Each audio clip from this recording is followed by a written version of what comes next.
Trigger warning. This episode may contain content that could be distressing to some listeners. Listener discretion is advised. Welcome to New Earth Studios. Love Now by Alex Roseman. We are here in the heart of the wilderness of Dubai. From our beautiful New Earth Cafe, the Conscious Eatery, where we'll be bringing you conscious conversations with our very next guest. Please do your best to click the subscription button so you can see us evolve and grow and ultimately show up in a community near you. Thank you.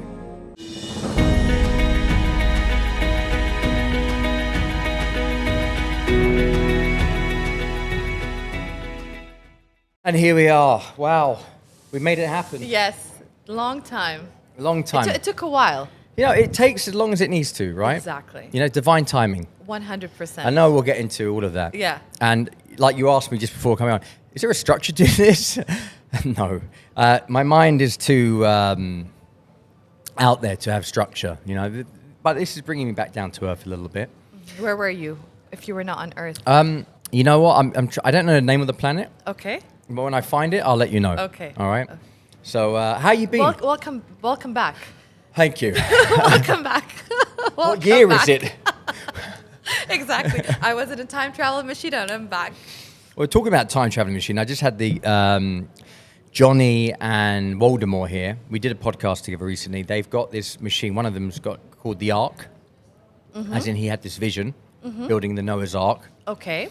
And it's called the Ark. It's this portal device you go into, and it's your own energy back to you. It's really incredible. You have to check it out. Okay. Because people are having profound experiences where it shifts their energy. You can do a biometrics before, okay, and then something afterwards, and it shows you your chakras, how things are shifted and everything else. So and with the AOI machine, it's another device. Here's our beautiful. Which chakra juice is this? Throat. Throat chakra. Oh, good. That's the what throat. we need. Ready to speak your truth. I'm ready. Yeah, okay. Yes, Well, take a sip, then you'll be ready. So we're just talking about these devices, and we're looking to put this whole thing together, like this cube that you go into this device, because it's a special material from Russia. And is it all the cameras on? They're working? Wonderful. And then we're going to combine this coding machine with our food, and it's going to be this sort of place that everybody comes in and, you know, flies to wherever they're going to fly to. Medicine is all about sound and healing and frequency. This is the future. Well, I've been hearing about that, you know, the face of God from Billy Carson's point of view. If you haven't checked him out, he says the flower of life, which we have on every single table, you know, the flower of life is the face of God, because it's a frequency, which is ultimately unconditional love, right? Absolutely. God, it definitely is unconditional love. Absolutely. We hope so. Yes. Well, I know so. Exactly, me too. You just know. Certain things you just feel and know, and it's an inner knowing, it's inner truth, and we all share that once we're in our hearts. Well said. Well said. Let's cheers to that. Cheers to that. Oh, I think he's put my special medicine in this one. Oh, this is that matcha? Okay. Mine is, I love green. Green is the color of the heart. I heard, and I don't want to throw it, but the flower of life is actually vibrationally less than what, like, it's kind of like the matrix coding of what God is. So there is a higher level to that. So I'd like to share that with you maybe later. Not for today. Please, this is not my theory. You can say whatever you want about it. I'm not protective over it. Yeah. At all. It came across to me when I was traveling in Egypt. It came across when I was traveling in Egypt. There's a lot of things we need to question. Yeah. Yeah, we need to question everything. Everything. Yeah. We can't take things for face value. And there's a lot of knowledge out there, and knowledge is very, very important. But I think as well we need to start connecting to our bodies and to see what feels true and what doesn't. So we are able to kind of be on our path. There's only one path, I think, eventually. We're all being led to one path. There's one truth, but there's many ways to get to that one truth. There's many ways, and that is the beauty about diversity, about differences in people, because everyone's going to experience that in their own way, which is beautiful, which can help some other person to experience that one truth in that one way. So I think part of the new earth, I was coming here, I'm like, what is the new earth? It's really about unity. For us coming together, celebrating our differences, but really coming together, and that interconnectedness. Remember that we're all one. It's not just a concept. We are all one. And if we don't really feel that, we could just connect to our breath. We're all breathing. The plants are breathing. You're breathing. So we can't understand it from the mind. We can just kind of understand it through our breath. Without breathing, we won't be alive, right? So that breath of God, is we're all one. We're all here. So I think that would be a good place to kind of start with what New Earth is. Okay. At least for myself. That's how I see it. Well, that's beautiful, because it's not one person's view of it. You know, we all have our own, I guess, definition of what New Earth is all about. And I love hearing that, because we all are sharing this earth. We are all sharing oxygen. And as a reading in the book of Essenes, you know, there's the angel of earth, angel of air, you know, the elements. Angel of earth. Yes, and it's talks about all the, you know, the angels in it. And it is treating that, being appreciative. My goodness. Yes. When I had, when I met Julia, she says hi, by the way. Oh, hello, Julia. We, obviously, the whole COVID thing, we met. And on my birthday, March 11th, is when World Health Organization declared it a pandemic. Happy birthday to me. I met you in COVID. I yes, met you during and that Julia. time, right? Yeah. And then 2 days later, Friday the 13th it was, I couldn't breathe, you know. Friday the 13th. Yeah, a little day. joke. Ha ha ha, thank you. And I couldn't breathe, and, you know, and suddenly I appreciated, you know, what breath is and oxygen. It's quite interesting. There was no noise before, and now there's a whole construction. What I've realized about doing this, vibrationally, certain guests, we seem to attract different distractions. Now, they're outside doing construction. So what do you think that's symbolizing right now? Because I don't know if people can pick it up here, but we have, you know, there's a whole works outside. You know the funny part about it? I didn't even hear it, because I'm so focused with you, and you only brought my attention to it now. You know, when guests come on, it's like, you know, for them, it's like, okay, I'm here. I'm with you. I hear you. I'm with you. And I'm with you. But I see the construction, the boom, there it is. So let's pull away from that at the moment. But I just find that everything's frequency. Certain things just seem to play out suddenly with different guests. If it's a barking dog or if it's that. But anyway, there is construction going on around you. Your energy is obviously constructing something. Yes. So what's going on with you in your life? How are you feeling?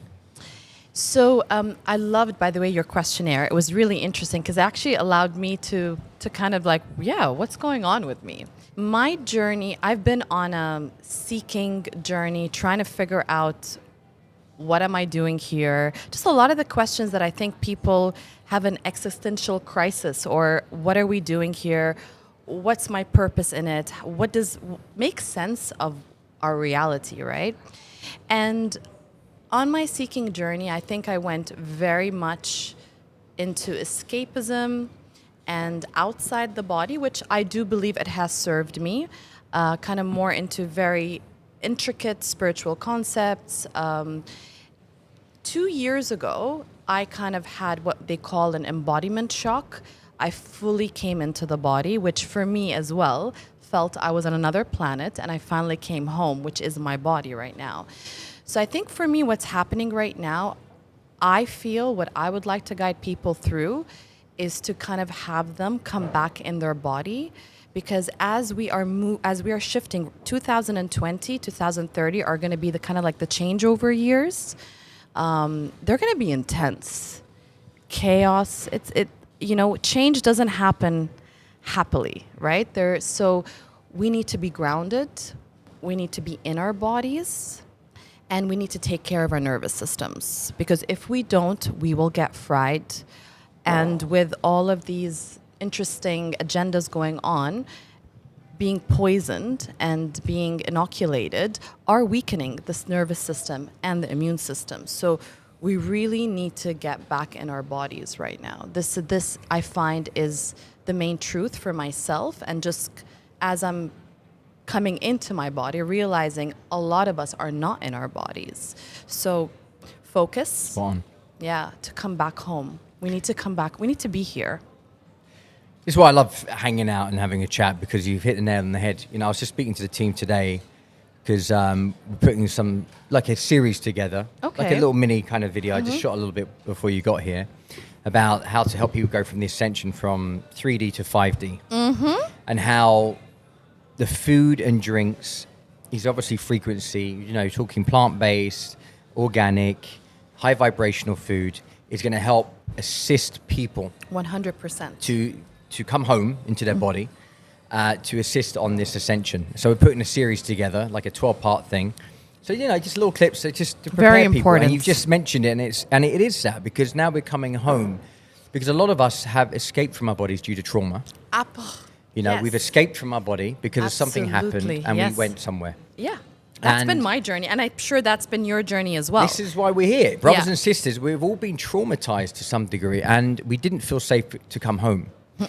And what's really odd, when you say coming home, I had this numerology reading a few years ago. Somebody bought it for my birthday present, which was really cool of them. What's your number? What's your path number? Is it 11 or a 9? You don't remember? Okay. Should I? We'll probably put it there and it will show up right next to my head or something. Okay. I think it's an 8. I just drew an 8, Okay. maybe subconsciously. I don't know. Okay. But apparently when I'm 42, that is when the world will know I'm here. Oh. So that is when I'm home. And okay. And how young are you now? 41. So it's next year, March 11th. March 11th. Okay. Yeah. Tell me a little bit about it. Who said that to you? There was this lady who does this work. Oh, numerology. And, okay. She's quite expensive. This guy who, you know, has a bit of money, and he uses a serious businessman, you know, using numerology. People are not laughing about this stuff anymore. They're like, okay, doesn't work in the old earth now. Why does it not resonate? The stuff that we used to laugh about, because it's a short time we've been here. But before then, we have got ancient technology, pyramids, you know, all of these things are now coming to the surface that actually what we laughed about or what we minimized, especially how I grew up, is actually old thinking. Even though it seems new because it's now, it's actually old. The ancient technology stuff is the new stuff. Exactly. If that makes sense. So it's like a paradigm shift. And even New Earth, it's not like it's new. It's just we're kind of going back to how it was. Yeah. We're restoring. We're remembering. We're remembering. Oh, I love that. I got goosebumps. We're remembering. We're just remembering. And absolutely. So we're creating a safe space now to come back into our bodies. So when I heard this, basically she said, you're in survival mode, and you'll be in survival mode until you're 42. And there I am living and look like the most comfortable life that anybody could look at. But inside me, my body, I wasn't in my body yet. I wasn't there. I was in survival. Your nervous system was dysregulated. It's in the book, right? You wouldn't believe it. How the certain things that I created subconsciously about my nervous system. I had probably every ailment you can that's disrupted my nervous system because it didn't feel safe to come back home. So now, I've been mentioning it a few times, going into the 12 steps. Yes. You know, this feels like the final leg to a degree of connecting to a power that's bigger than me, because I know that I'm powerless as my own self to step in and deal with the root cause of things, allowing this light to come in. But I need to move out the way because I thought I could control the circumstances and everything else. But surrender. I make my whole life a mess when I do that, when I get involved, you know. So it's you know, it's a humbling experience. But it's an absolute blessing, you know, and this is how I look at it. The curse of the childhood trauma and having an addictive personality and not belonging to myself has carved something within myself that has allowed a space to be filled up with light, you know, because it's so deep that it means that so much light needs to go in. 100%. And it's like this vessel is opening up. So I'm seeing miracles now happening and shaping my existence. What's going on with you in your journey? What's so for me right now, I'm coming back home in the body, but like for a lot of people, like what does that even mean, right? So that means less thinking and more feeling.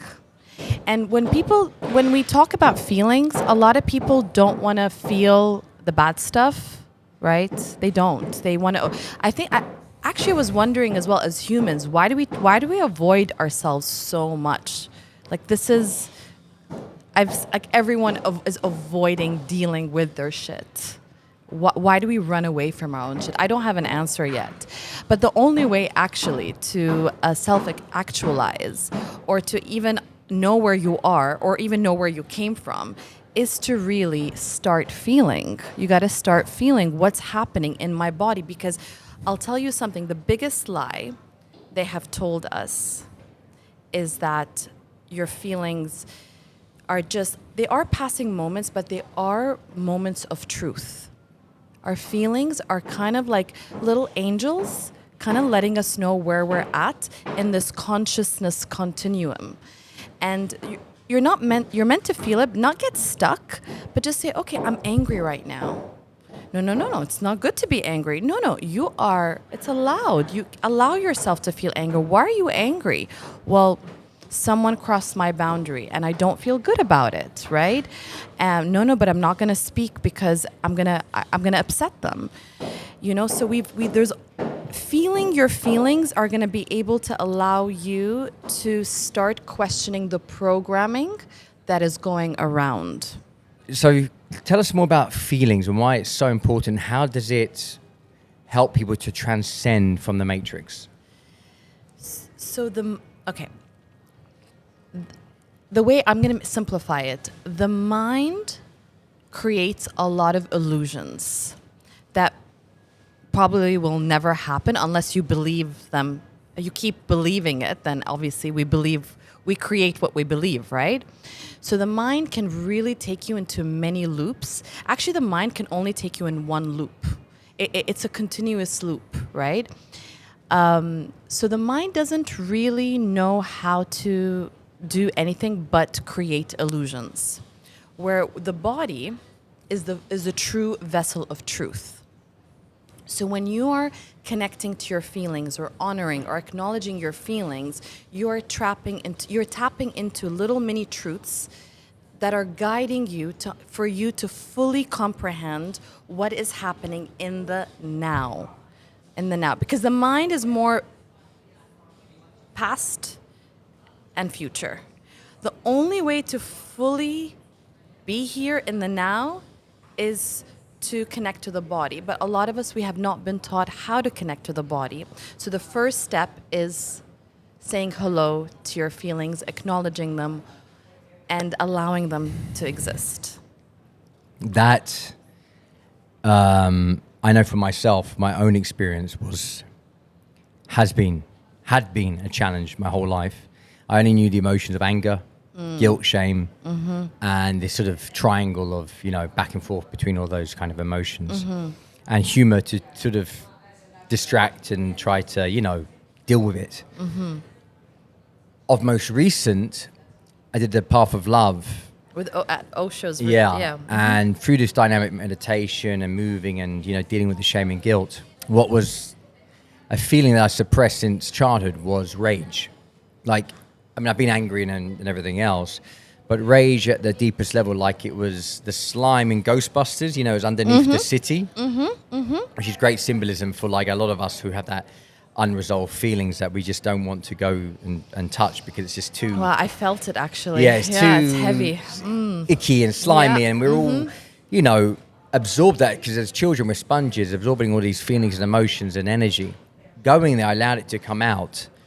And you did? Yeah. And you connected to it? Oh, I connected to it. You were enraged. Oh. I was enraged. I'm and then proud of you. And I just, in front of people, and I'm saying all the swear words, obviously I absorbed and picked up. I became my father. And I became that kid who never got to speak because he was afraid of an older brother who was suppressing, a father that was just, raging addict as well, which I became myself, of course. So because of that rage, and then underneath that rage was little things like jealousy. Jealousy is a brother to the younger brother who got the attention from my mum, who was dying of cancer. So we only had a few memories. So if he had a birthday and a present, I wanted a birthday present, that kind of thing.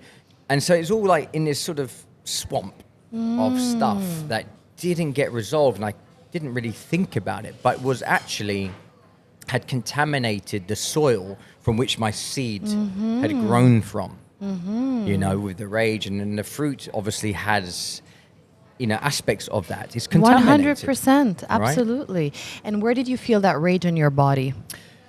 It was all over.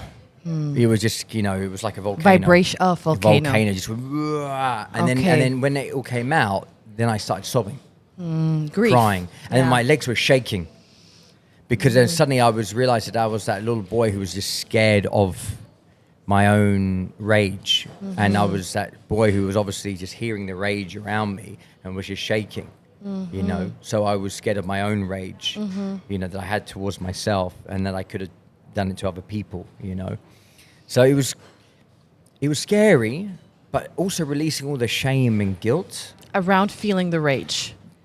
By my actions, because of the fruits that I bared from the soil that I'd grown from, and how that showed up in my life up until now, being in survival and this disease of an addiction, however way it showed up.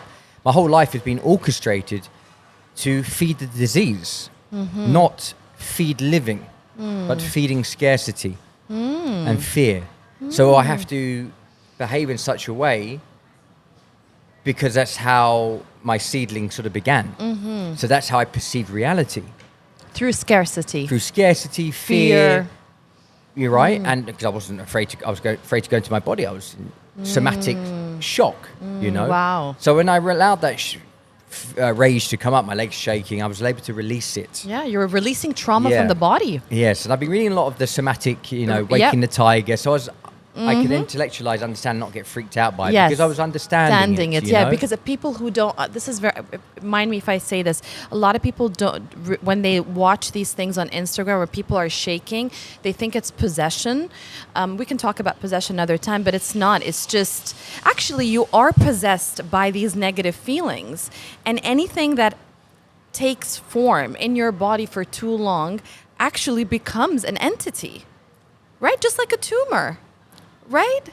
It's destructive. Yes. So it is a bit of like a possession, right? So when you are releasing, you're just releasing that entity, ego fragment, false self, whatever was attached around to that energy in you, because you had to survive, right? So when we suppress whatever we suppress and we don't express, it will take a form. It has to. Whatever the mind suppresses, the body expresses. As I say, and absolutely spot on.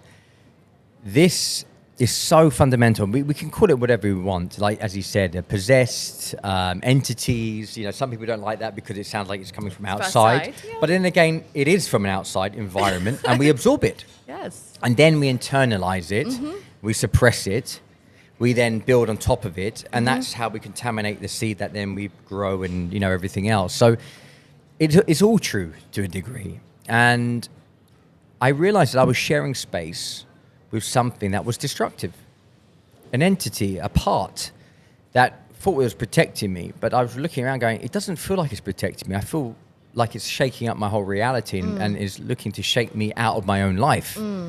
That sounds like it's in a sense that the rage colonized you. Yes, the whole thing. I mean, it colonized you. The flag was in me, and it owns me. And it was living there, and it was doing its own thing. And I didn't feel like I was in the driving seat. It gave me the illusion I was in control, like I had some willpower. But when you go into the 12 steps, it shows you that you don't actually have the willpower. You have to admit you're powerless to invite God in. Whatever your definition of God is. Amen. It doesn't say like it's the one God. It's your own higher power. Because you need a power that is bigger than your own. Because 100%. It hasn't worked up until now. Absolutely not. Absolutely not. Absolutely not. So I'm curious to know, now that you are your conscious wise self, what did that little boy needed back then, besides just expressing the rage, what can you give your inner child what it needed back then? I go back to it sometimes, and I go back to that little boy, and he just needed presence. He just needed love, just to say it's okay, soothing. Just soothing, tenderness. It's soothing, okay, yeah. And it was like just like a blanket, just okay. Because when you don't have that, and it's very jarring, and you have an older brother who's watching zombie movies that have been banned around the world, and you're forced to kind of watch it as a kid. You just don't even know what is happening. And you kind of sort of feel like you grew up in this sort of darkness. You know, my father didn't believe in God, and you know, we're worm food. Then what's worm food? Like, as in when you're dead, that's it. Your body, there's no spirit, there's no anything. Oh, okay. It's very, very like, like, very you know, basic. But like, and my mum just died, and you know, the only bit of love that it felt like I had at the time, which I only had a few memories of, she's gone. She's just worm food. You know, there's only zombies around. I'm like, you know, and then there's like introduced to, you know, pornography and things like that. So Who introduced you to that world? It was around in the house. My father was very much, you know, into all sorts of stuff. And a brother's friend introduced it to me when I was like 5 or 6. I watched it or something like that, you know. And now kids obviously have access to it on their phones. And, you know, it's extremely destructive when you see that type of graphic. What do you think of porn and you as a father right now, and someone who wants to create a change in the world? What like do you think? What does it do to the psyche of young boys and girls? For me personally, when I was introduced to it, it confused me because the thing about Western culture, we don't have something that introduces us to adulthood. You know, tribes have a way of introducing... Initiation. Exactly. Those are the indigenous tribes. Yeah, an initiation from this age to that age. To understand Absolutely. the It's shift important. between boyhood to manhood, from girlhood to womanhood. And, you know, there's a lot of confusion around the world at the moment, you know. Gender confusion. And, you know, people just trying to figure out, like, who they are. Because we haven't got anything that gives people that access to this power. So it gets confused. They then shift this beautiful love into lust. And then it becomes this confusing emotion of, you know, trying to connect to this. And it feels contaminated. Absolutely. You know, because it's not real. It's fake. 100%. You know, it's all about money. It's, you know, it's broken people in the industry.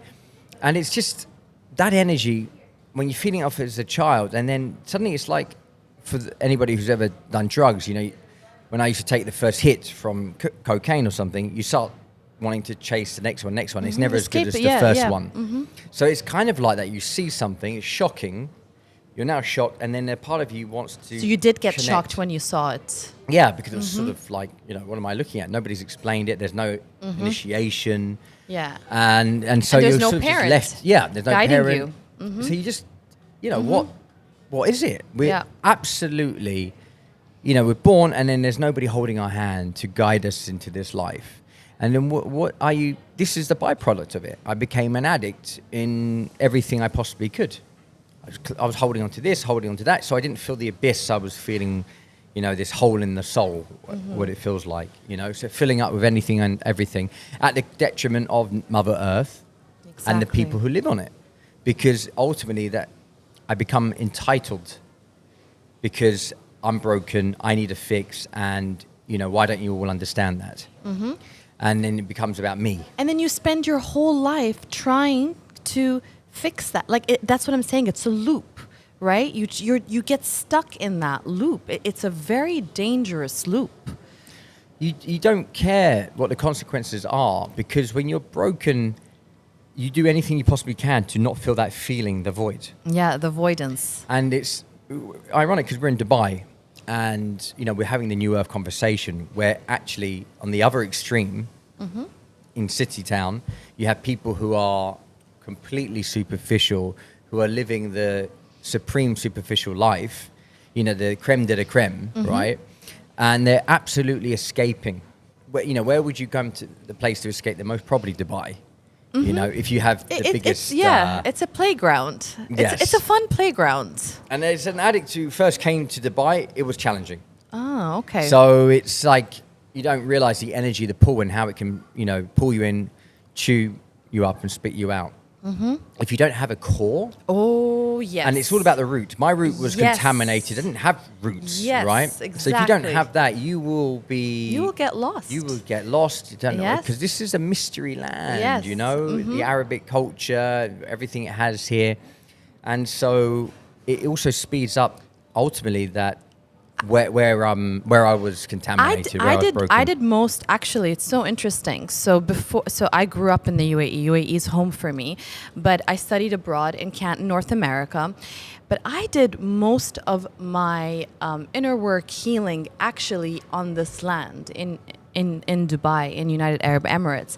I feel this land, even though, yes, as you mentioned, is quite superficial, it's a playground, right? It's a fun place, right? Because it actually gives you an opportunity. You can come here and be whoever you want to be. But the question is who are you? Yeah, exactly. And that's the frightening thing, isn't it? Because you suddenly meet yourself. Yeah, so if you don't know who you are, everything is available and everything is within reach, right? And it could, it could be a fun experience, or it could really lead you into very dark places, which eventually will lead you back to the light if you choose to. You know what? And that's the beautiful thing as well, because people can judge it and say something about it. But you know what? Sometimes we need to get lost to find ourselves, because 100%. Universal law is you can't have one without the other. So the more 100%. lost you are, the more you actually find yourself.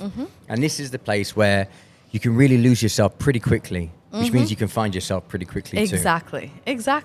And that's what I loved about this experience, and loving still about this experience, because it's driven me to this place that much quicker. Because I was in the North Cyprus before meeting Judy. It could have taken me another 5-10 years to meet this version of myself.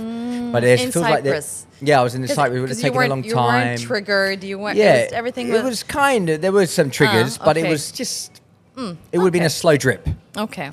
But here it's. It feels like we've got work to do. Yes. Absolutely. Here it can be confronting. It's very confronting. You start questioning. So if you are, for example, if you are in scarcity, you're not in abundance, and all around you, people are driving nice cars, right? And here you are in your beaten up, little Kia or Toyota. It makes you question. It makes you question about your abundance. Why do they have it and I don't have it, right? What did this person do to get to what they want? And why can't I have it? So these are the contrast is important, because contrast is an opportunity for you to be able to allow yourself to figure out who you are, where you are, and where you want to go. So we should invite more contrast in our life if we are still figuring out who we are. It's important. I mentioned in my notes that you asked me, I never felt I belonged. So that's been my core wound. And I would say I'm a third culture kid. So my family ethnicity is from Palestine, but I was born there, which I'm very, very happy that my soul chose to be born there, because I feel like I still have connection to the land. But I grew up in the UAE, and UAE is quite diverse. So, which is amazing as well, because you learn about tolerance, you learn about other cultures. So I kind of grew up with this worldwide kind of like an expansive experience about, I have a Chinese friend, I have an Indian friend, and we're all coexisting together, which is what New Earth is about, right? So that was really nice. But what ends up happening is that if you don't find out, if you don't know where you're coming from, you're not going to know where you're going. So back to the roots.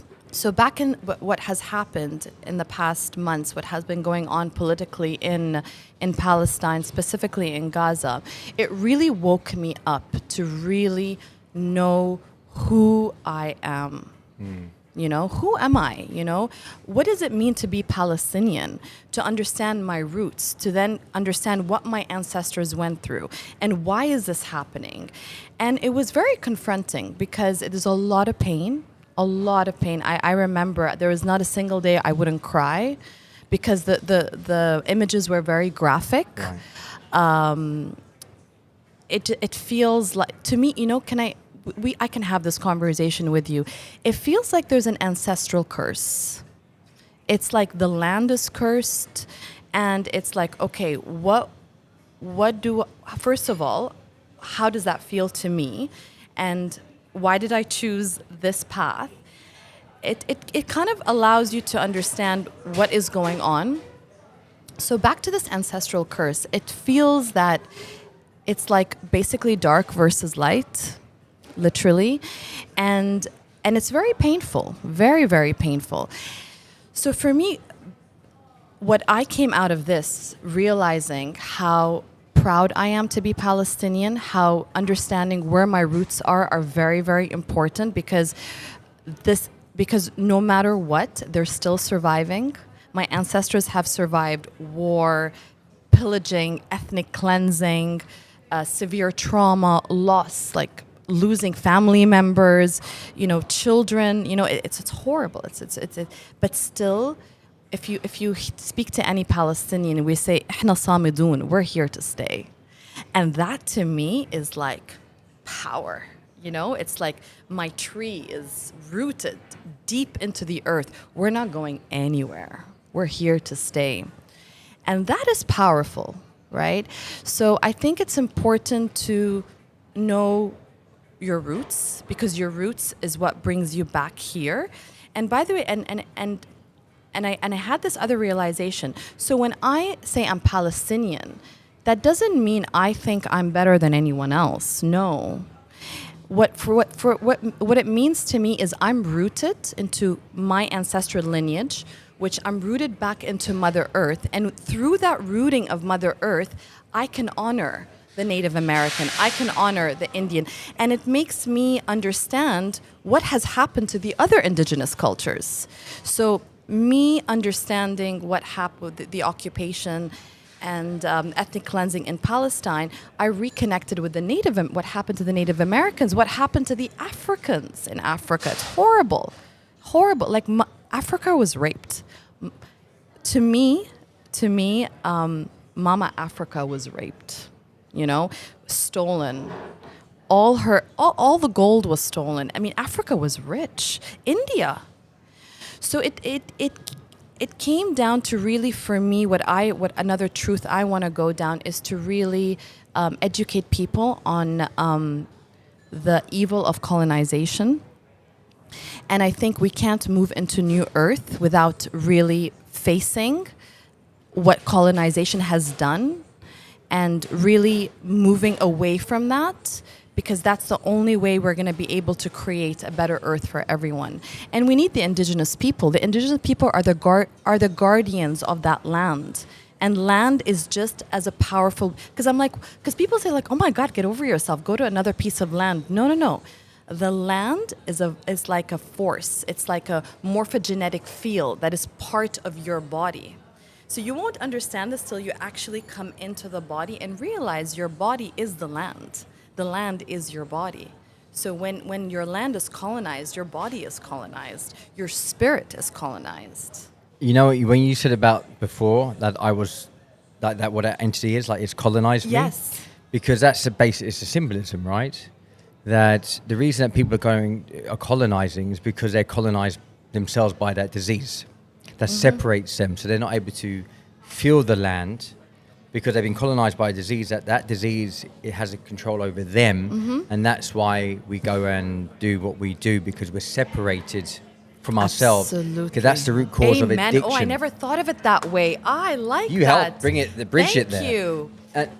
Say that again one more time. Should I rewind it? You mentioned the colonization that, say, for me as an example, I've been colonized by the disease. Correct. And so this is a symbolism of the people who are coming. They're colonizing the land because they've been colonized. Correct. The disease is what is the separation from themselves and the land. So we have to understand it, that it's not people are bad. It's a part of them, the self-centeredness, which is at the core root of addiction, that separates us from ourselves, the land, and from ourselves, from people. That's where the separation begins, because we're separated from ourselves. And why am I seeking? What am I looking for? What have I been searching outside of myself?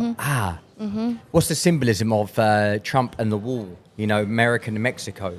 The wall between the divide. He wants to build the wall. The wall is us. It's the self-centeredness. Yes. It's the addiction. Yeah, the illusion of separation. The illusion of separation. Once we crumble down the wall of the separation within ourselves, Amen. then we'll understand, oh my God, the whole world opens up. And the only way to do that is invite a power that is bigger than ourselves, because we are powerless to it. Invite God. Amen. And it's the only way. That's what brings us all together. And look at what happens, a separation that takes place when you don't invite God in. So those people who come in and colonize, if they had a connection to God, they would not, they just wouldn't. Absolutely. Right? Religion's different. Oh, you've made that separation. Good on you. Yeah, because religion is a structure, and we go, well, I have a belief that this is, it's the same thing as Democrat or, Republican or whatever it is, because it's a division. The absolute one loves absolutely. And there is no division. We all understand, those who are conscious enough and aware of it. The religion, the Palestine, the Jews and things like this has been so ingrained in them. It's an ancestral curse. That they're actually taught as children to hate the other side.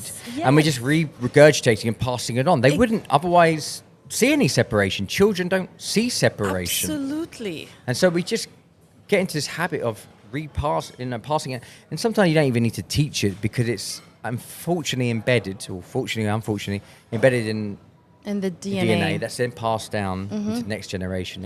Yeah. So, like, the work we're doing is not even our own work; it's our ancestral work. 100%. And the fact you're dealing with the Palestine, the fact that my dad's Jewish and I've got that Jewish lineage, and my mum's Christian. So here we are: is the old earth, moving in, and there's the new earth. This transition, and it's about what are we willing to overcome within ourselves? What borders, what walls do we need to bring down? And I'm becoming more and more astute that this self-centeredness, this selfishness will kill me.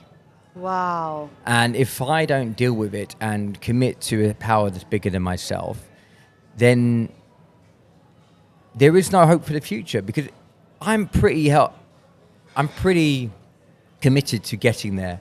And it's not easy. And I don't know how many other people are really, truly committed to get there. Really, And those who are power hungry. What's your motivation to? Oh, you say you want to live.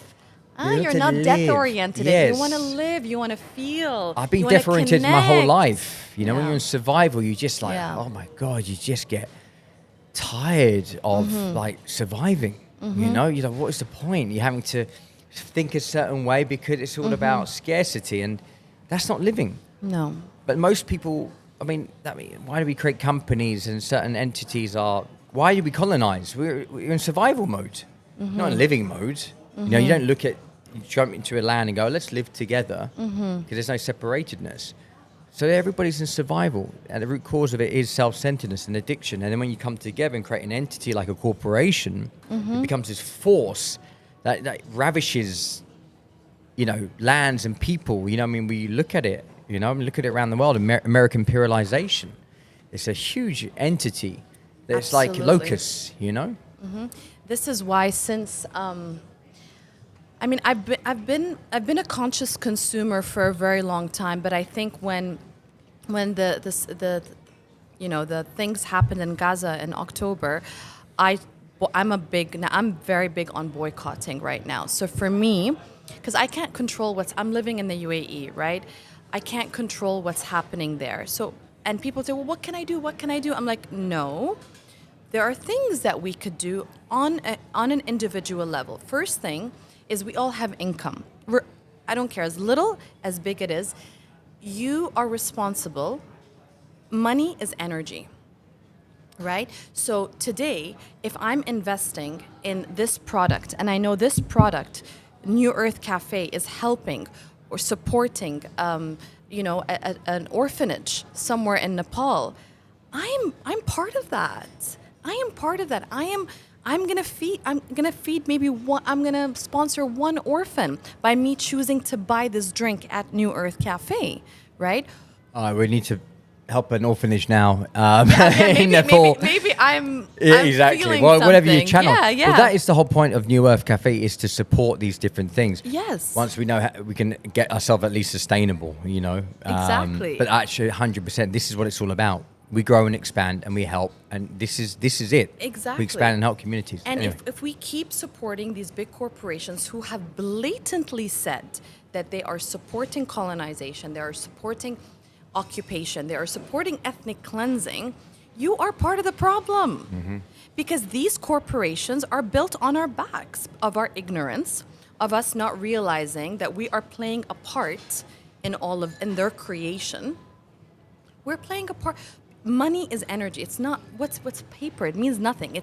So wherever you are investing your money or putting your money towards, you are empowering it. So my question I'd like to ask people: what do you want to empower? Do you want to empower peace? Do you want to empower unity? Or do you want to keep empowering a growing monster that doesn't have no religion, does no God, and doesn't give two shits about anyone? You know, it'd be quite cool if we put together something about the companies that are what we just described. Yeah, I don't want to defame. I don't want to defame. I don't want to defame any companies.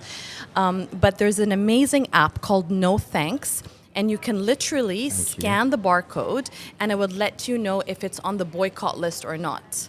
We'll put a link there for sure. So I can share that. I love that. Okay. And my other thing I want to say when we talked about food, so there's a certain famous coffee chain.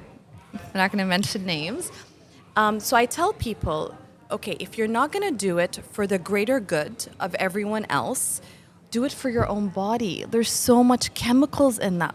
First of all, the coffee is not real coffee, has so much pesticides. The foam, it's a lot of cancer causing, a lot of sugar. That's not coffee anymore. You're literally drinking a walking toxic. It's killing your liver. So if you can't do it for the others, if you're not there at that consciousness, which I get it, because when I started, I didn't understand these amazing, that we're all one. It took a while to kind of get these concepts. At least do it for your own body. Be a conscious consumer. Do you want to? I just found out these big companies, fashion companies, the bags cost them only $57, but it's retailed at probably $3,000. And it's part of child labor, right? So there's somewhere in China, we have these children creating them. Why? So you could respect me, so I can walk in and you could respect me because I'm wearing so-and-so. Hey, I'm wearing child labor. What do you think? Exactly. You pay $3,000 and it's cost $50 from child's back and you're walking exactly. But they just don't know. That's the thing. So this is why... Programmed. Yes, exactly. Program, connecting to society, the matrix, the illusion, yes. Which is beautiful to touch on this because it's about, conscious living. That's why we have yes. Self-Love Store next door, because we understand that we wanted to create something that is conscious living, that these things are not built on the backs of children. They're not priced extraordinarily high, that these products, as we grow Newer Cafe and Self-Love, that this money and energy can be put into good uses. Do good. And this is what it's... That's good karma. Of course. Maybe you won't reap that, but your future generations will, and we really need to know, what we put in, it's going to help the greater good. I really believe in karma. I think karma is a concept we really need to start. Every day you have a choice. What are you choosing? Really? Because what you're not choosing, you're creating. So what are you choosing? Are you choosing to be a better human being? Are you choosing to align with truth? Are you choosing to support human evolution? Or are you choosing to be ignorant and just, just consuming? We consume too much. I just had a podcast yesterday with Matt from Raw Coffee. I got to say, I was so low on energy. I should have had a coffee. I don't drink coffee, unfortunately. But he was, there was talk about big chains and everything else that we're talking about. God, I was so low on energy yesterday. It was a tough podcast. But the conscious choices that we can make, and he said the problem is, right now in Ethiopia, kids are giving up their land. Instead of making coffee, they're making eucalyptus because it's easy. They're making what? Eucalyptus. Oh. But the problem about eucalyptus, it damages the topsoil. Oh. So it's convenient, however, it's damaging in the long term. So this new generation want convenience. So they're selling up their stuff to big companies. They're giving it up because everybody just wants convenience. They want an easy life. And they think it doesn't cost anything, but it will cost them something in the future. But it's hard to get to know that. It's hard to really feel that because you don't feel the pain of it now. You feel the pain when it's not convenient, when you have to work for it. But you know the vision I got? I think these people are just, they're not connected to their bodies. Because when you're connected to your body, you're connected to Mother Earth. Because as we said, the land, the earth is your body. And you will realize how precious land is, how precious soil is. Right? How sacred. And this is what I love about the Native American kind of indigenous ways of is everything is sacred. Everything. And everything is interconnected. So when you're not connected to self, when you've been colonized through the matrix, through programs, you're not going to realize that piece of land is actually a gift from the land, and you're giving it up to get it to one-way ticket to America. Because you think that's that's the promised land. That's what's going to do you, like, things have been so warped that we're forgetting what's real. Talking about what's real and talking about the body. Yes. And talking about the land. You're a chiropractor. Correct. This is you cracking us into shape. And I know we've seen you a few times, and it is quite a profound opportunity, because you sort of, you basically realign us. And I know Dr. John Demartini was a chiropractor before he went into, Correct. What it is. I met him once. He signed his book. I met him once, yeah. Yeah, and he's a cool guy. And, for somebody who's like, they might want to know what chiropractor is. What is the difference between that and, say, physiotherapy? And what is it about alignment? And, what to say. So what a chiropractor really does, honestly, is regulates your nervous system. So we have the central nervous system, which goes into the sympathetic, which is the stress nervous system. And then we have the parasympathetic. I'm going to go a bit medical on you, but it's going to make sense. Those two cannot work together. So you're either stressed or you're in rest and healing. Okay? So again, because we live in a fake world, in a toxic, I am not trying to be negative, but it is what it is, right? From the foods we eat to the things we consume, all of us addicted to our phones, all of this ends up dysregulating the nervous system. And I'm sure you've seen mental illness is on the rise. It's really on the rise. Anxiety. So what a chiropractor does actually just honestly activates your parasympathetic and gets your nervous system regulated. But the problem now is that the chiropractor is going to get you in alignment.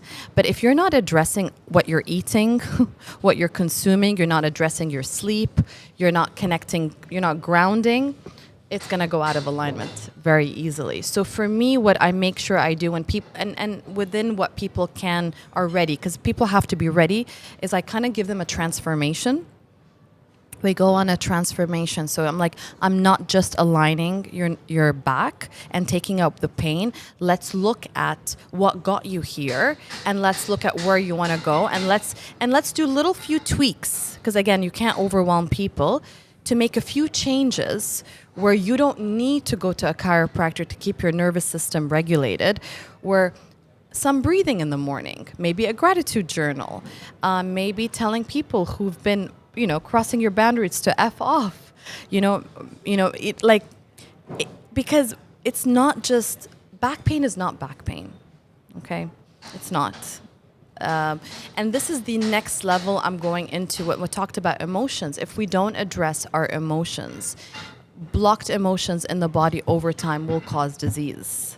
And this is what a lot of Western medicine haven't touched upon yet, is the our trauma, our emotional well-being, what we're putting in our bodies, what are we consuming, and what are we consuming mentally as well. All of that will affect you.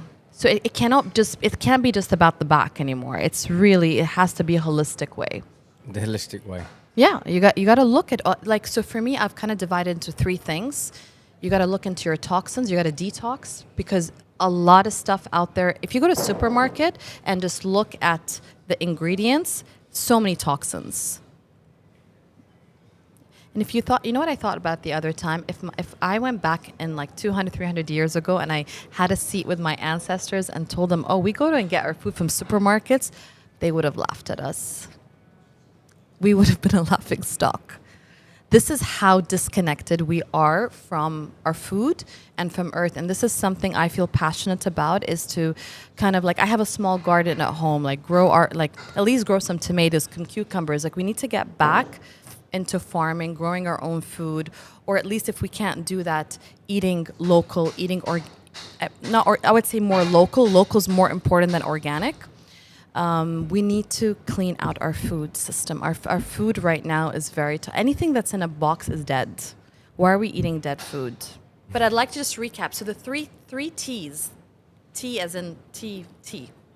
Yeah. Yeah, T. That we need to address, that dysregulates our nervous system, toxins, our thoughts, and our trauma. And this is, I'm planning to create a retreat where we can address all three of them, to get the body back into regulation, the nervous system relaxed, because the biggest disease of the future is going to be a nervous system issue, because as we are ascending or going into higher frequencies, the nervous system needs to calibrate, right? And if our nervous system is dysregulated, it's not going to be able to calibrate. So you either get sick or you could have a short circuit and exit. So the big, I don't know if you've noticed, the big key word right now is everyone's talking about somatic, nervous system regulation, and toxins. I mean, this is like the three key words. Anyone who is in this, who wants to help understands these 3 points. It's very important. And if you don't change the way you think, you're just going to be looping as well. That is for sure. And because I've been reading a lot about somatic trauma healing and going through it myself, because once it's brought into your awareness, just the awareness alone, suddenly we start to experience this sort of I guess the experience of stepping into a place to allow for that to actually come up to the surface, because it's not in our awareness. I don't even know it's there, and it is allowing it, because we have a protective mechanism within our brain, our amygdala, wants to probably stop these feelings coming up to the surface. But if we at least logically understand it, we can soothe ourselves. Because when I went through what felt like a resurrection, like 3 days of crying and letting go, it was like a month or two ago, when I was realizing that this self-centered addict part of myself was like disrupting my whole life. It was like trying to kick me out of my own life. Like, what are you doing, And it was scary. And then I had to let go. And suddenly I'm like shaking and all this stuff was happening. And I heard my higher self going, it's okay, Alex, it's okay. Soothing me as this little boy needed to sort of let go. And I'm shaking all over the place, because I've had issues with my nervous system for my whole life, from shingles to mumps. Really? The whole shebang, Oh, I was going to ask you a question that I don't know if I should ask you on here. It could be from vaccinations as well. Depends if I got vaccinated or not, though. But when you're younger, yes, yeah.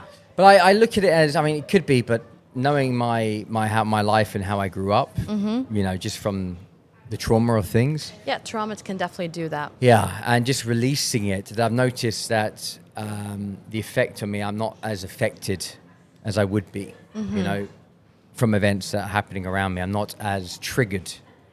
So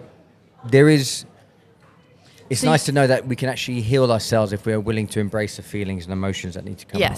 Yes. And you said changing beliefs are very, and I do agree with you, because if you don't change your beliefs, you'll just keep looping. Like loop, by the way, the word loop has been coming up for me a lot. I realized a lot of people just end up looping. And the only way to really kind of exit that loop is a shift in perception. That's the only way. It's not escaping. It's just have it like, okay, I'm in this problem right now, okay, and instead of seeing it a problem, so what I did recently for a few of the things I've been looping into is actually gratitude for my loops or for my gratitude is very powerful. Ooh, it's a game changer. Just being grateful for the people who hurt you, or the failures, not failures, just challenges that you keep repeating over and over again, you haven't gotten it. And honestly, when I just tapped into it, I literally felt a release. It's okay. And when it's okay, all of a sudden you can see the wisdom of that. And when you see the wisdom of that, you're no longer a captive of the loop.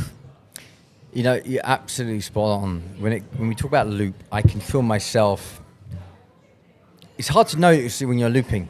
I know. Totally. And somebody can tell you're looping, then you feel like when they're telling you you're looping, you feel like they're looping, and you're like, who's in the loop? What is going on? How do I get out of this blooming loop?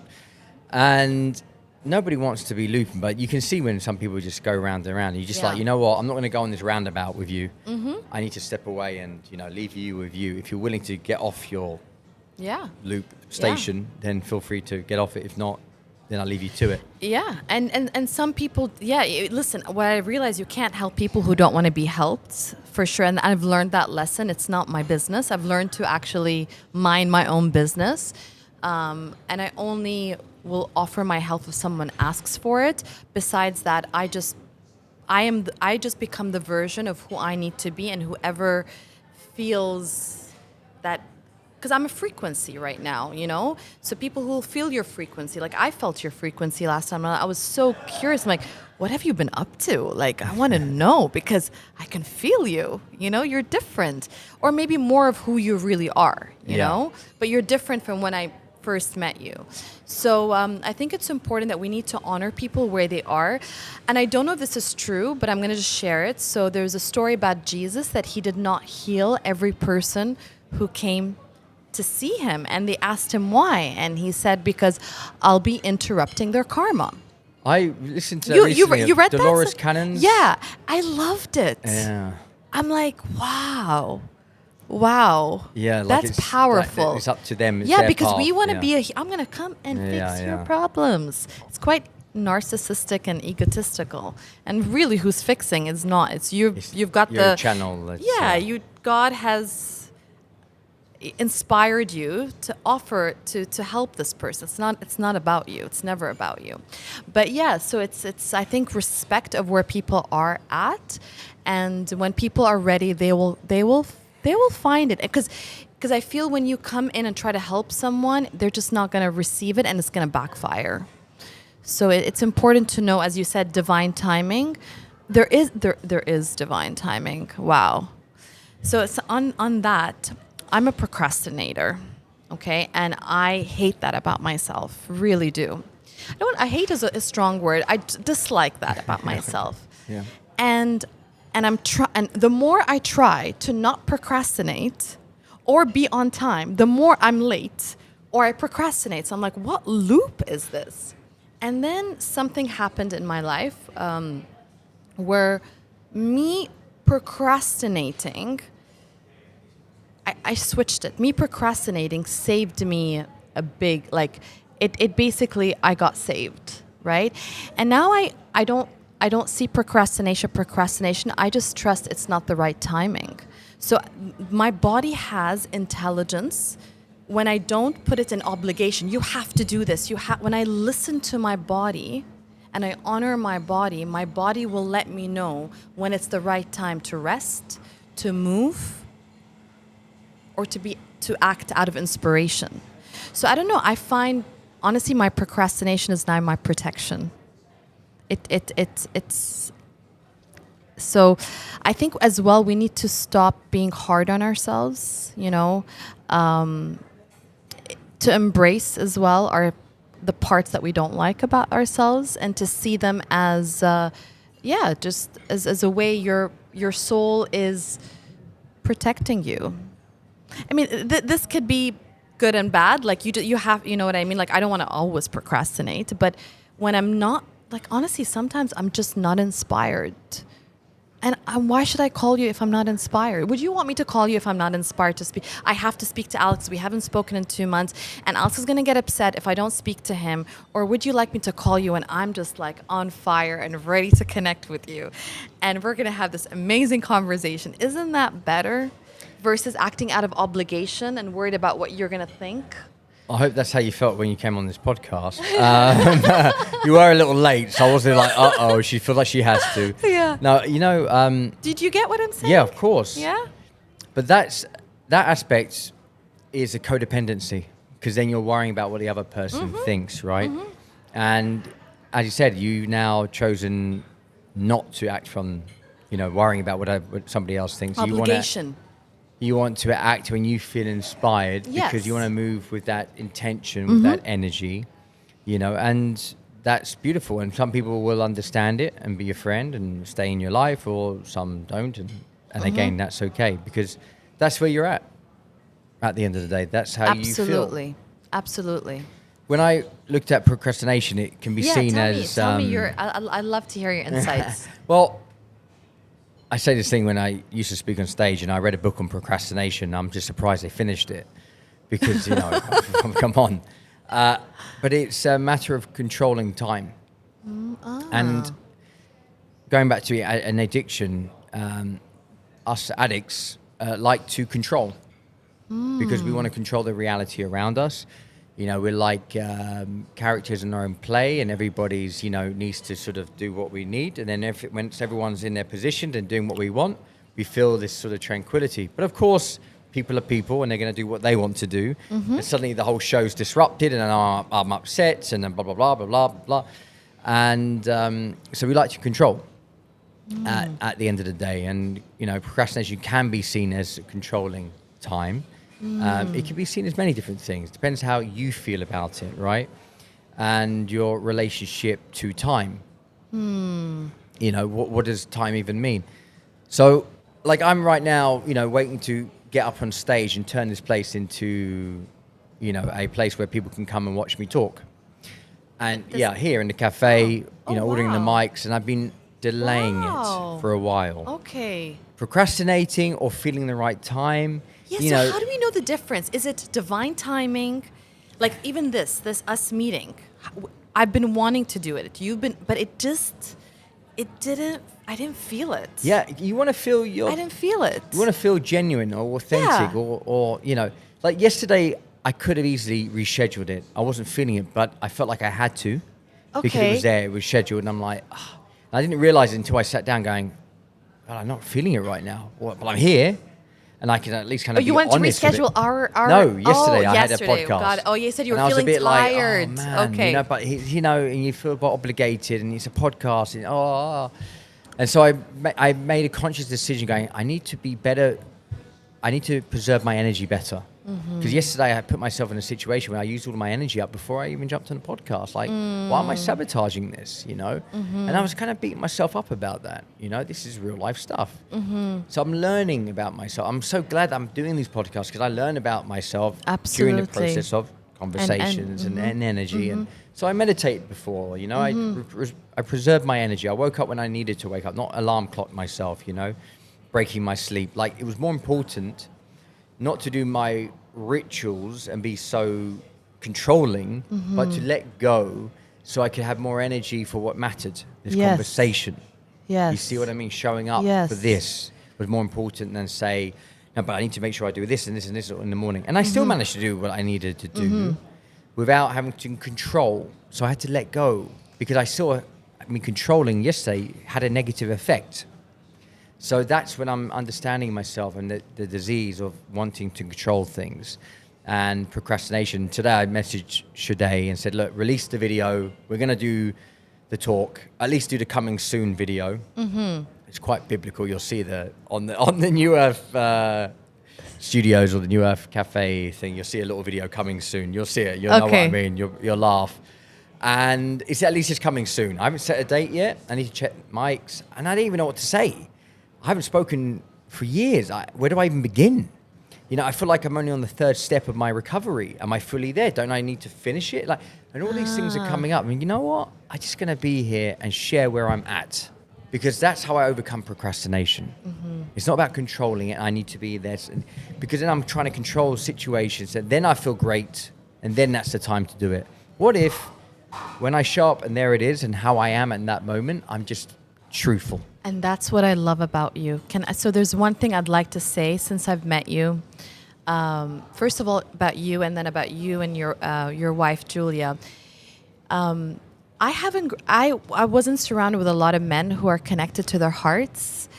And you are someone who's really connected to their heart. And when you speak from the heart, it like reverberates in my morphogenic field. And I keep thinking about our conversations for many months to come. So be you, stay in the heart. We need more men in their hearts. I think it's very, very important. I think it's been frowned upon for a man to be in his heart and connected to his feelings. Yes, we want masculine men, but we want a man connected to his heart, because this is how we could start feeling safe as women. Yeah, Julia feels safe when I'm in my heart. When I'm in my head and I don't even... It's hard to even know the difference sometimes, but it's scary, right? Because it's self-centeredness, it's the mind, it's separation, and most of us are there. No wonder the world feels unsafe, that women can't come out and be liberated and actually step into this world, because men are cut off from themselves and from their heart. And if we cut from our hearts, how can the world ever be safe? The new earth is heart. It's heart. That's it. Qalb. Old earth is mind. Yes. But if we can put them together and utilize the heart energy, and then the heart is actually in the driver's seat, and using the mind to then navigate in this world from the intention of heart, as I'm still uncovering and releasing, then we can lead the way for other people to do the same. Absolutely. And then we're shifting this whole planet, the whole consciousness. As you said, it's all about the matter of perspective. I want to bring in something. Have you heard of, I put it in the yesterday podcast, fractal holographic universe. I've heard of the holographic universe, but fractal, no. So Billy Carson, drop his name in, because I'm in a little Billy Carson rabbit hole at the moment. Okay, okay. Have you met him? No, it's just listening to his stuff at the moment. The forbidden knowledge, right? Yes, and I'm sure he'll come up in here. And it just shows like this sort of square thing, and there's like pictures, and then you zoom into it, and it just keeps expanding, and it just keeps shifting, and it just goes on forever and ever, just as one image. So this one image kind of goes into... Yeah, you just go in, and it opens up, and it makes new images and new images. It just keeps going on forever and ever. Okay. So he thinks that we're in this sort of simulation. Do you believe that? Well, let's look at Sims right now. Sims as in... Is it a game? Okay. Now, with quantum computer and AI, imagine you plug it all together, and you create a whole new universe. And these characters suddenly have a consciousness. And they're just sort of going... the lights, like they're suddenly going, wait a minute, what is this all about? Like the Big Bang. There's consciousness. We've switched it on because they now have a consciousness. And then they will soon create AI and a game for them to play. And then they will create, you see what I mean? So it's like a game within a game. Within a universe. So it's like a multi-universe. Yeah. Okay, so, I got the picture. So then if you zoom out of ours, we could be in a simulation, right? Somebody created us. They talk about it in the Bible and the Quran. Creation. Where's creation? We're creating a universe where there's consciousness. Absolutely. And if you look at our DNA and you go right to the root cause of it all, apparently it's ones and zeros. Correct. I've seen that. Yeah. Okay, so isn't that what they would look into Sims? And if they looked at their own and went to a doctor, what's in my DNA? Oh, it's ones and zeros. Ones and zeros, so then who's created it? Who's created? And we zoom out of it. Okay, why does that matter, right? What does that shift in perspective mean? So as I'm sitting in the couch area over there, I'm sitting there looking at our team, they're doing their thing, and I'm thinking to myself, if I zoomed out right now and I was the kid or whoever it was watching this game, would it be... it'd be pretty cool to watch this character building the new Earth. Go, yes. What's going to happen with this? New Earth Cafe, the team are walking around doing their thing. And be like, and I imagine myself as the character or as the creator watching me, going, look, let's add some things to it. Let's bring attention. Let's make the new Earth over in this country, in this country, in this country. Let's help assist them. And if I'm in a game, I'm in a game. So be it. Okay. Yeah. You know what I mean? Yes. But I'm still, the consciousness has come from somewhere. And if that creator's created me, then I'm an aspect of that creator anyway. Yes. And then before and before and before, yes. In this fractal holographic universe. So I was just looking at going, well, if I'm feeling a bit low in energy, like yesterday, what if I'm now observing myself and I just push a little button let's just increase his energy a bit. Okay. You know, like, did it work? It did. It started working. Like I shifting myself. Like I'm beyond myself. Okay. You know, adding little bits and pieces like manifestation. Yes. You know, let's imagine that, you know, this creative now has an eye and he's now going to move people's attention towards the new earth, and then, you know, increase technology so we can go on hydrogen planes instead of the normal planes, so we're better for the environment, so I can travel from one country to the next without harming the environment, you know, building new earths and things like this. I don't know. Let's see what happens. Yes. Course. Yeah. No, that's incredible. Do you know, I wanted to bring something to light that maybe what you were feeling yesterday was what the other person was feeling. Because I realize we gaslight ourselves a lot. And because, you know, we're all connected. So the minute I have chosen to be here, you're in my morphogenetic field. I feel the energy. So we're either adding to this morphogenetic field and we're elevating, or I'm feeling resistance, right? So I think you will be able to know the difference if it's yours or someone else's when you're more in the body. Because when you're more in the body, if like you're feeling anxious, because all of a sudden I'm like, I was fine. Why am I feeling anxious, right? So like when the construction happened, I felt your anxiety, right? Yeah. But I'm like, no, I want to stay focused with him, right?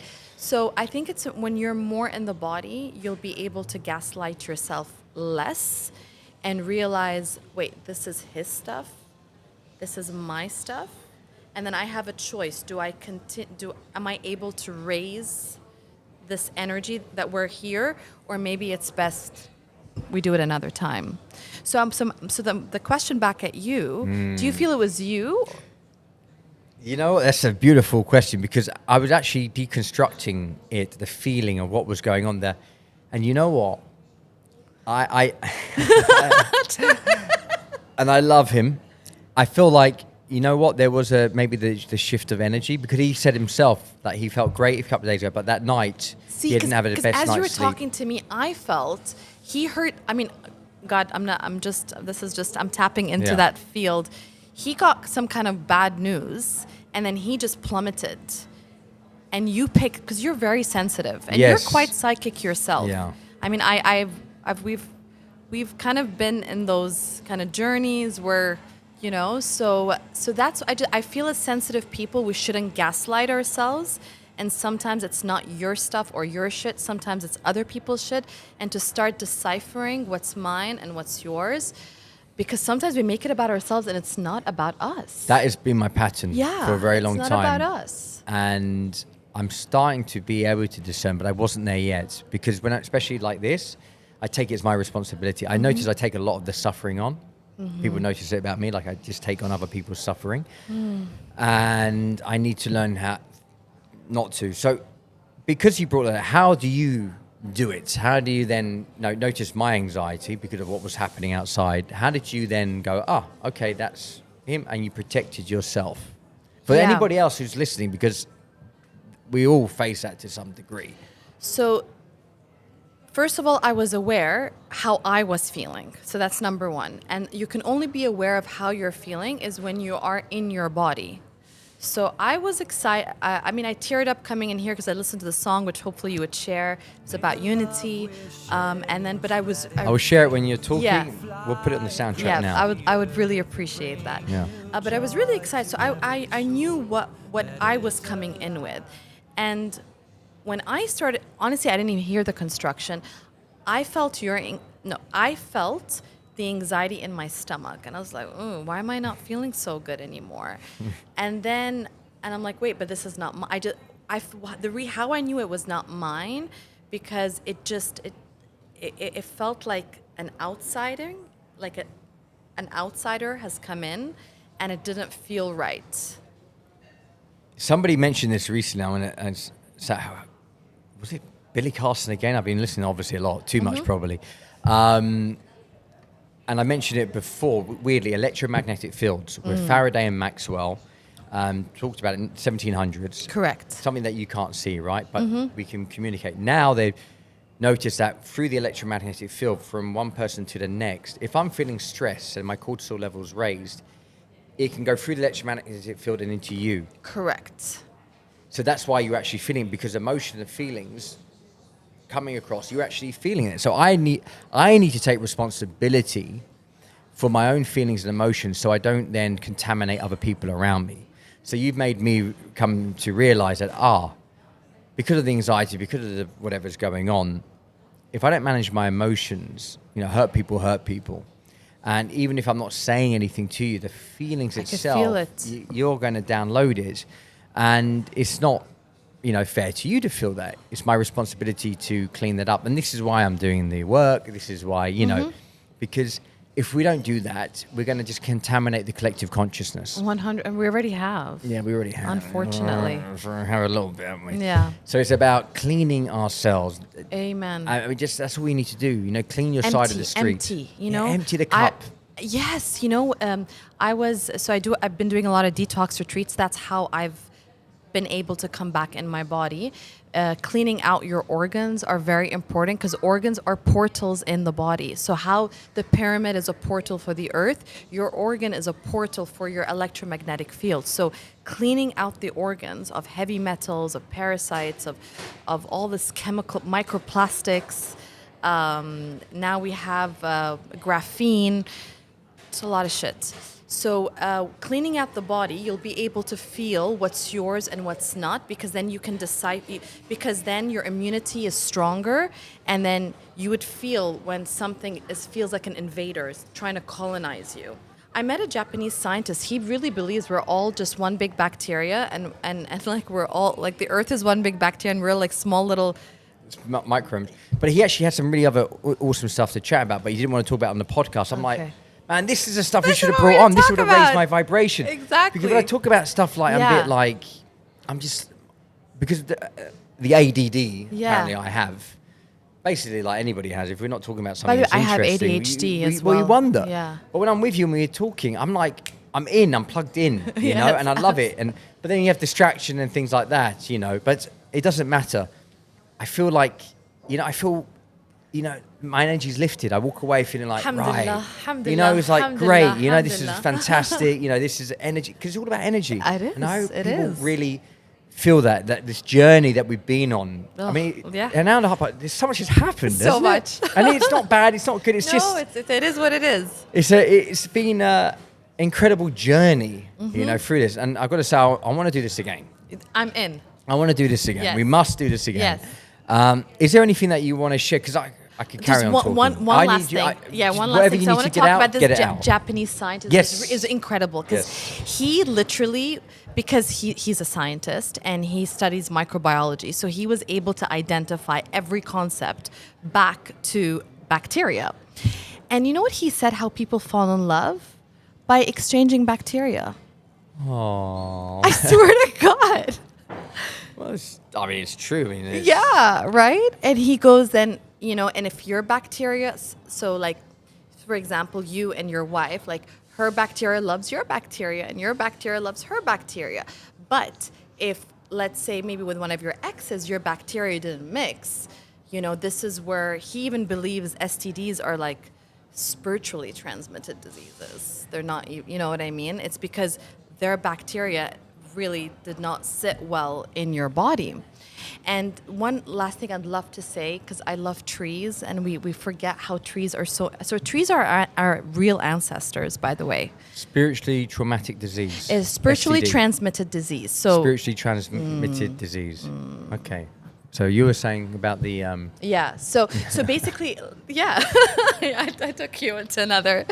So he was basically basing it back to bacteria, and he said. So I asked him, like, how does one strengthen their bacteria? Their immunity, and he goes, actually, we get our bacteria from trees. So when we are more disconnected from nature, our immunity goes down. There's a disruption in the gut biome, and we get sick more. So it's very, very important to kind of have a connection with trees.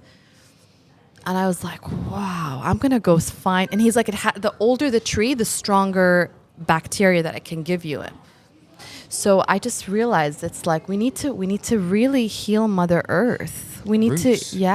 roots. Get back to the roots. We need to save the trees. I mean, we used to make fun of tree huggers. They understood.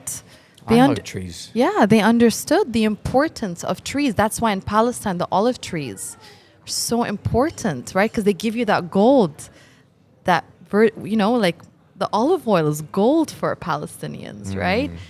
It's what we live on, the figs. And so we need to, if we're going to end this today, I really would like to tell people we need to start understanding how powerful trees are and how nature, and really start communing more. If we're not ready to understand nature, at least start doing it with our bodies, and through the bodies we'll connect to the land and connect to nature, and then we will start co-creating new earth. I mean, this is, I imagine the podcast can be called Back to Roots. Back to roots? Yeah, it's so Ooh. fundamental. Yes. I just, because your energy and how you speak, and, it took a while to show up, and, you go through your own journey, but how you are when you do show up, obviously is the divine time, because it's always so light, and your energy is thank so, you. Shukran. and I feel great being around you, Thank you. like from yesterday to today is like night and day for me. I'm like, thank goodness. I didn't think I could do that again. And We're I know soul with you. family. Yeah, exactly. We're soul family. Exactly. We knew that from the first time we met for that journey that we did together. With Julia, it was like amazing. Yeah. And we did repattern the matrix that night. We did look at the things that was a simulation, right? We could see we cracked the code. Yeah, that was something. That night, something big happened. Did happen. Yeah. Right? Yes, yeah? 100%. Yeah, and I saw the divine masculine within you, which I'm so honored and so blessed that I get to witness you rising into your divine masculine, which is beautiful. Thank you. And I'm sure you have done it with the presence of an amazing divine feminine in your life, which is Julia, and she's incredible. Yeah, she is. So, and the both of you, what you're both creating is just, I just want to be a part of it. I want to support you. I want to help you, because I know this is it. You are co-creating, just having your energy here and bringing it about. And, even like the orphanage in Nepal. Yeah, and, where did that come from? This is something that, Let me know if I can help. Well, maybe this podcast, if you maybe do a little donation thing, and anybody who wants to donate from this podcast, we can then find an orphanage in Nepal and put that money towards it. So anybody who's watching this right now, let's contribute. Yes. Let's make that happen. Yeah, we gotta save the children as well. Yeah, at least support them and let them know, give them the love. Yes. And we all need to support our own inner child. Once we know how to do that, that's true. Then we can support children all around the world. It's just, it's breaking down the walls that we have between ourselves and that traumatized child.